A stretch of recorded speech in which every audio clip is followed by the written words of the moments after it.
Welcome back to Sports Therapy here on this beautiful Wednesday morning here in Elon, North Carolina. I'm your host, Cole Hyman, and we've had a great show so far. Just got off the phone with Jack Eisenbarger, one of the best basketball players to ever come through Elon. But now it's time to talk some football. Yeah, I know it's April. I know it's baseball season, whatever you want to call it, but it's football time in my world. I'm really excited to have Don Munson, the voice of the Clemson Tigers football and actually baseball programs, here on the show to talk a little Clemson Tigers. So I'll bring him on now. Don, how you doing, man? Hey, Cole, I'm good. Thanks for being on with you this morning. Of course. So, Don, you've been involved with Clemson radio now for really 20-plus years or so, serving as, a majority of things, but now specifically you are with football and baseball. Gosh, I mean, last year must have been a blast for you with Clemson football, especially. Thinking back to that, gosh, just kind of summarize that. What was that like for you? It was a great run. I mean, you make it all the way to the national championship game, and to be really honest with you, as soon as we won the Orange Bowl, that was the first thing that flashed across my mind. Holy cow, I get to call a national championship game.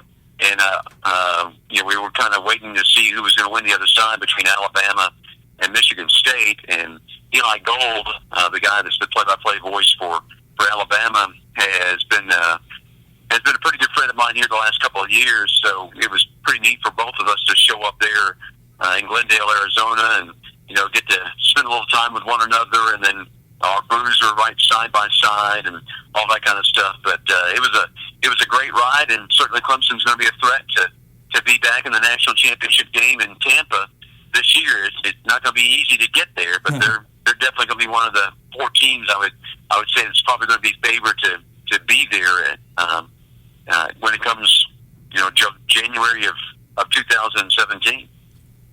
Yeah, and so let's move on now to this year. Obviously, Clemson just came off their spring game a few weeks ago. They had over 50,000 in attendance, which is pretty remarkable for a spring game. But I don't know if you've heard about it. I mean, Ohio State, I think, had over 100,000 in attendance for a spring game. I mean, it's a glorified practice for you guys. It's crazy. Why do you think that they doubled that? I mean, Clemson was in the national championship last year. Why is it that way? Well, one of it is just demographics, and people need to understand demographics. And I tell people this all the time: is that within a 50-mile radius of Atlanta, there's more people that live there than in the entire state of South Carolina. There's only 4.7 million people that live in the entire state of South Carolina, right. And Columbus, Ohio, is a little bit different. And they had 90,000 plus, I think, in Birmingham for Alabama's. Spring game. And that's just the way that it's been, though. It's been that way the last several years. And I think that Clemson is getting to that point nationally where they're being recognized as, a national power in football, as Coach Sweeney now has, put together, I think, 5 10-win seasons in a row. They're still not on the level that the Ohio States, that the Southern Cals, right. That the Alabamas of the world are at. And so, that's what goes into a little bit. But you know what? For Clemson, South Carolina, to have over 50,000 people show up for a spring game was pretty special. I was in Louisville, Kentucky over the weekend with Clemson baseball, and Louisville had their spring game, and Louisville attracted, I think, 18,000 people. Yeah. We would have filled up their entire stadium. So it's pretty remarkable. But again, it's part of building the Clemson brand, and certainly the Clemson brand has been building here the last couple of years. Well, yeah, they're definitely on their way, and I think they've definitely, and as you said, winning at least 10 games or more in the past 5 seasons under Dabo, they've definitely put themselves in the same category of Ohio State, Alabama, teams like that in terms of the best teams in college football. But it's just remarkable to me to think that over 100,000 people came to a spring game, a glorified practice. I mean, I saw a number that said last year Ohio State didn't even have that many people for some of their non-conference home games. Just unbelievable to me. But let's move on to the actual spring game. It's the passion of their fan base is what it's all about. Yeah, definitely.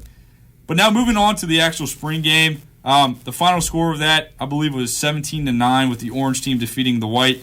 Relatively low, but of course, running clock in a spring game, you're not going to see really that high scoring of a game in a spring game. But I still think there was a lot that we got to see from the Tigers. I was able to watch quite a bit of that myself, especially with them coming fresh off of being in the national championship just a season ago.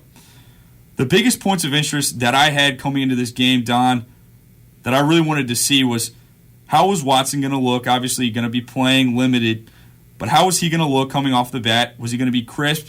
Was he going to be just as good, maybe even better than last year? Definitely wanted to see that. I wanted to see how the defense would respond after losing many vital pieces from last year's defense in last year's team. And then lastly, the backup quarterback position. I wanted to see how Nick Schusler or Kelly Bryant would perform, getting a majority of the reps. So, Don, let's talk about that.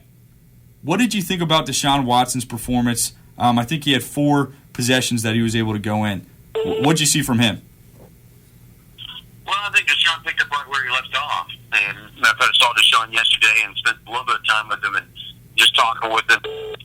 One of the things that he says that he's really working, he said, everybody says, well, where can this kid get better? And he'll be the first one to tell you it's footwork. It's a little fundamental things, the mechanical that he'll be working on throughout the summer and then going through all this camp and season. Just some decision-making things as well. But I think he came out in the spring game and, the very first possession that he was in at quarterback drove the team right down the field and able to punch it in the end zone with a little 4-yard pass to Hunter Renfrow. And the way that Coach Sweeney also breaks up the team, he does it a little differently, I think, than most coaches do. Yeah. Most coaches will put their one offense against the twos or the 2 defense and then the 1 defense against the 2 offense. That's not the way Coach Sweeney does it. Coach Sweeney, they draft the team. They have he has the point of two of his assistant coaches as head coaches of one was the head coach of the white, one was head coach of the orange, and then they draft their team. And so everything is split up completely evenly. I mean, everything is split up. Coach Sweeney, everybody in the building is on a team, all the way down to the janitors and the cleaning people. Everybody is split to a team.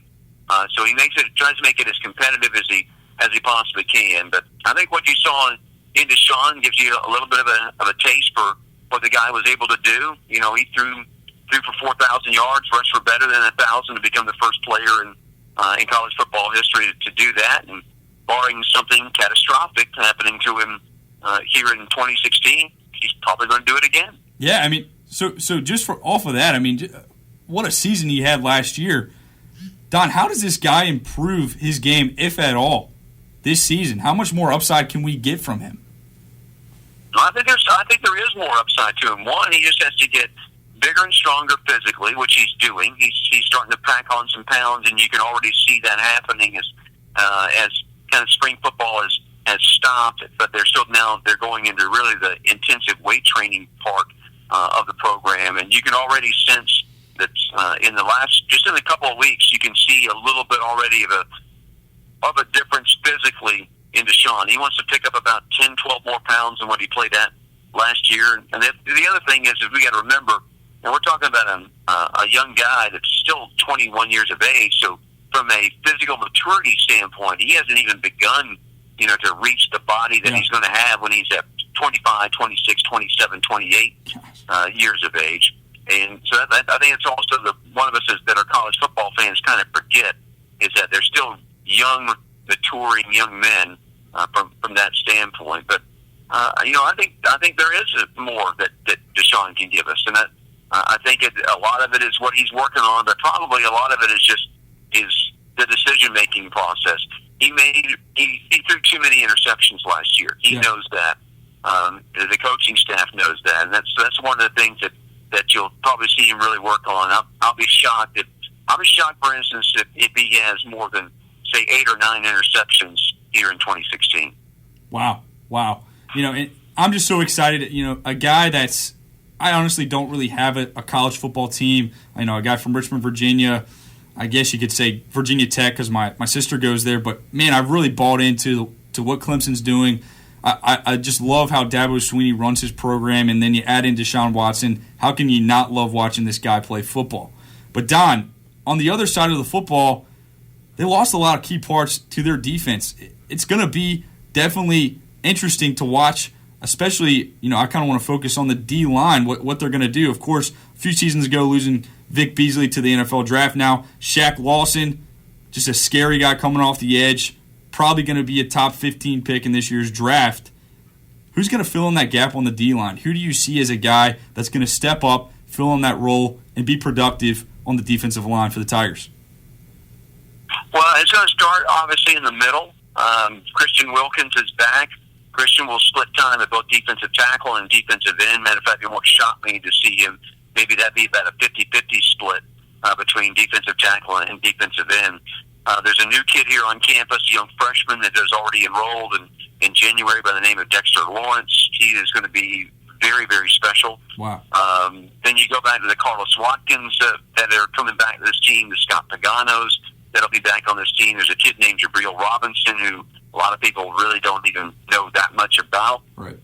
Just a young player that is going to be a pretty good player for them. They're in the middle in that defensive tackle. And then when you get out to the end spots, Austin Bryant was a guy that made a name for himself late in the season, ACC championship game, particularly the Orange Bowl, when Shaq Lawson went down with the injury. He only got to play 4 plays.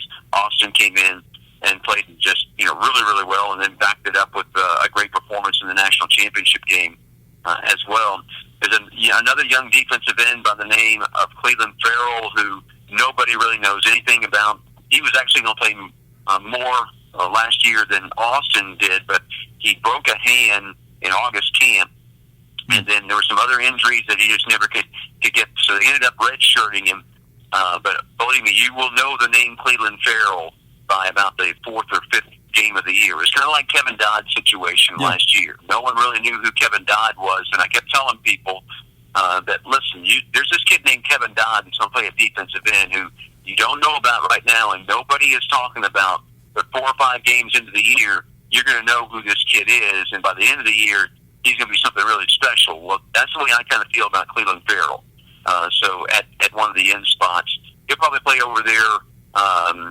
He'll probably play where Kevin Dodd played on that side of the football, and they'll put Austin Bryant over there where Shaq Lawson was playing at. Another kid by the name of Richard Jurgen, who played a little bit last year. Yeah. Just a young kid still maturing, and he has put on some great mass already here during the winter and during the spring. And I expect him to have a really big summer. So I think that Jurgen is another name that you can look for at defensive end. So it's just one of those situations, and Coach Sweeney is already on record saying this. He says he thinks his front 7, so that's the front line and counting the 3 linebackers, are actually going to be better than they were last year. Wow. This is a defense, again, you go back 365 days ago, right last year, we were saying the same thing about Clemson's defense. The exact same thing. How are you going to replace Vic Beasley? How are you going to replace Corey Crawford? How are you going to... Well, Clemson's at the point right now where they're not replacing. They just reload. There's somebody right there to step in. There's a young kid that's not even on campus yet by the name of Xavier Kelly, who the staff really believes is going to come in and give them depth at defensive end. I think that right by this time now, when Brent Venables and when Dabo Sweeney, when other people on the defensive of the side of the football start saying something, you better start listening and you better start understanding what they're saying, because I think that they've proven themselves now over the last 5 years that they kind of know what they're talking about. Yeah. So I think defensively that Clemson can be a top 15 type of defense, maybe even a top 10 type of defense. But if they can do that with all the weapons they've got coming back offensively, then again they're going to be a threat. Oh, and I agree with you, and I thank you for filling us in on all those guys. Maybe you haven't heard of, but as Don said, you got to look out for on the defensive side of the ball. Now, Don, the last question I had, coming into this game was the backup quarterback position. Of course, we talked about Deshaun Watson. He looked great, threw 2 touchdowns, didn't seem to lose a beat from last season. But very interesting, kind of a pretty interesting quarterback battle for number 2 with Nick Schuessler and Kelly Bryant. Schuessler looked very promising, if I must say so, in his time in the spring game. I think he finished 12 of 18, over 120 yards and a touchdown in the first half before they kind of switched in a lot of the backups and subs. Do you think his play there secured his number 2 spot? What have you been hearing around campus? Is he the number 2 guy going into camp? Well, there's nothing against Nick, what I'm about to say, but I think that Kelly Bryant is really the guy that the staff is looking at to be the backup behind Deshaun, because I think that Kelly is also pointed to as being the guy that's going to replace Deshaun when Deshaun leaves here, right. Whether that be after next season or if he indeed does come back for his senior year. I'm not expecting that. I'm expecting Watson to leave after his senior year, but I think they're expecting Kelly Bryant to be the guy. And sometimes, there's always the anomaly during spring ball. There's always those 1, 2, 3 guys who shine in the spring game, and then, you get the fall and you think, hey, where is this cat that I saw, play so well in the spring game? Athletically, there's no comparison between Kelly and Nick. And again, it's not a knock on Nick. It's just the facts of things. And Kelly is a much better runner. What you didn't see in the spring game, because all of the defensive player had to do was just literally put a finger on the quarterback, yeah. And the quarterback was down. But Kelly Bryant, you got a little taste of it in the Miami game, the game we won 58-0 against the Hurricanes in Miami. Kelly played the second half in that game, scored a couple of touchdowns. And Bryant brings even another dynamic to the offense that Deshaun doesn't bring, because he's a much more dynamic runner with the football. He's not the passer, but the passing is coming. The passing really has come along for Kelly Bryant. So my personal opinion is in 2016, once we make our way to August camp, that Bryant is going to be the 2 guy and Schuessler will be the 3 guy. Interesting. Very interesting. Now, Don, before I let you head out, I got 2 more questions for you. The first one comes from Hunter Renfrow, a guy that you mentioned before. He caught a touchdown, of course, in the spring game. The big hero from the national championship game with 2 impressive touchdown catches. Gosh, this guy was a walk-on, I believe, coming into Clemson. Just a tiny, skinny white guy. Doesn't look like he's going to do anything, right? No. He looks to be maybe Watson's one of his favorite targets, especially as we saw him catching passes early and often in the spring game. Man, what do you think about this guy? And is he going to continue to produce this season? Is he in line to have a big year for the Tigers? Oh, I think Hunter may be, before it's all said and done, when his career is done, I think he's going to put up reception numbers that are going to rival the greatest that have ever played at Clemson. I really believe that. I mean, this kid, he's a tough guard. I mean, if you're a defensive back, he didn't get maybe the respect that he should, but again, he's only played 1 season. He's going to get it. But Hunter Renfrow, in my mind, is the second best receiver that's on this team. The first is Mike Williams, who had a red shirt last year. Of course, he had to sit out with a broken neck. And Mike has been a man among boys in spring ball. Yeah. And he was unbelievable how much better Williams was than he would have been last year. But Hunter is a guy that, I mean, he catches the football. He's got great speed. He's got great lateral speed. He's very quick twitch in the muscle category. And Renfrow is a guy that he's just going to outwork you. I mean, he plays with heart. He's very studious in the game. He's very good at his craft. But Renfrow is going to have a huge year. I mean, if Hunter Renfrow doesn't have 50 catches plus here in 16, then if he doesn't, that means he's gotten hurt somewhere along the line. I mean, he's that good of a player. Yeah, I mean, just you love to see those kind of stories. Just guys working as hard as they can, especially as a walk-on and making their way up to the big time. Really, really excited to see what Renfrow can bring for the Tigers this season. Now, Don, before I let you go, last question, dealing with Dabo Swinney. I know you guys are close friends. I believe you guys at your office is either next to him or right down the hall. But Swinney, since becoming the head coach at Clemson in 2008, has been maybe the most successful, or one of the most successful and consistent coaches in college football, especially of the last 5 years. Now, Don, as somebody that personally knows the guy, why does he succeed at what he does so well? What makes him so consistent? And then what do you like most about him as a person and a coach? Well, the reason that he succeeds in what he does is because he believes in what he does. He came in here from the time that he was hired. midway through the season in 2008 to where he is now, he's always had a vision for what he wants the program to be, where he wanted it to go, how he wanted to get it built, and it's taken him some time to do that. Those aren't things that just come immediately overnight. But he is exactly the person that you see on television, hear on interviews, see in interviews, read in interviews. I mean, he is that guy. There's no ego about him. It's all about the players. It's all about his coaches. I mean, we're talking about a guy that has deferred money to himself so that he can get assistant coaches paid, because that's how he knows he has to build a program. That the people around him had to be great people, had to be great coaches, but also had to be paid well in what they do, and had to be happy at Clemson. And if you come to Clemson and you're not happy, there's something wrong with you, because I'm telling you, I've been a lot of places, there's nothing like Clemson, South Carolina. And that's just not me seeing it through orange-colored glasses. Believe me, Clemson, South Carolina is a special place. But it's he is exactly what you see. And there's few people that I've ever met in my life that are like Coach Sweeney. He's a special individual and is very well grounded, is anchored in his faith, and exactly knows what he wants to do, how he wants to go about it. And he's a great guy, just a great individual. Oh man, that's awesome. So once again, I've been talking to Don Munson, the voice of the Clemson Tigers football and baseball programs here on Sports Therapy.